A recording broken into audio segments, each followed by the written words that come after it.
Après avoir remporté son match face aux Dragons, Loré peut célébrer sa victoire et surtout le fait d'avoir conservé sa deuxième place de la poule A. Les Auréens affronteront le Léo en quart avec l'avantage de disputer le match retour à la maison. Ça va être un gros match. On connaît bien Léo, on a fait pas mal de matchs amicaux contre eux. Maintenant on sait que c'est une équipe redoutable durant des playoffs, une équipe qui fait en général un bon deuxième tour.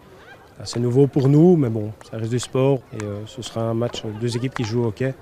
Donc voilà, je dirais ça restera un 50-50. Pendant un temps, on a bien cru que le champion en titre, déjà qualifié, allait bien jouer un mauvais tour aux Bruxellois. On joue ainsi depuis seulement 2 minutes lorsque le joueur des Red Lions, Florent Vonobel, ouvre le score après une petite partie de billard. Malmenés, les hommes de Steve Crowells vont pouvoir compter sur les nerfs solides de Tommy Domenech. L'Argentin égalise sur PC la toute fin du premier quart. 1-1, ce sera le score à la mi-temps. Les Bruxellois s'en sortent bien, puisqu'à plusieurs reprises, les visiteurs auraient pu marquer, et notamment grâce à la classe de Deneyer qui rate le plus dur. Le gardien français Arthur Thieffry réalise aussi un arrêt réflexe de grande classe. Mais contrairement à la semaine passée, où ils avaient été défaits par le Bearscott, les Bleus et Marines font le dos rond sans encaisser, pour mieux répliquer grâce à l'abnégation de Facundo Caglioni.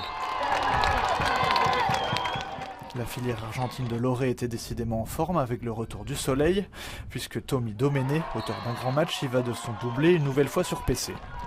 Je crois que c'est grâce au travail de l'équipe. On s'est battus tous ensemble et ça a été très important. J'ai pu marquer grâce à mes coéquipiers. Philippe Simard marquera le dernier but pour parachever une seconde mi-temps très bien gérée. Cette victoire 4-1 clôt une phase classique quasi parfaite. Dans les moments difficiles, ils se sont entraidés.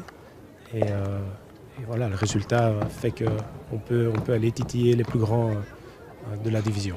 Loré et le Léo ne se sont affrontés qu'une seule fois en championnat. Et pour l'anecdote, ce sont les Uclois qui se sont imposés.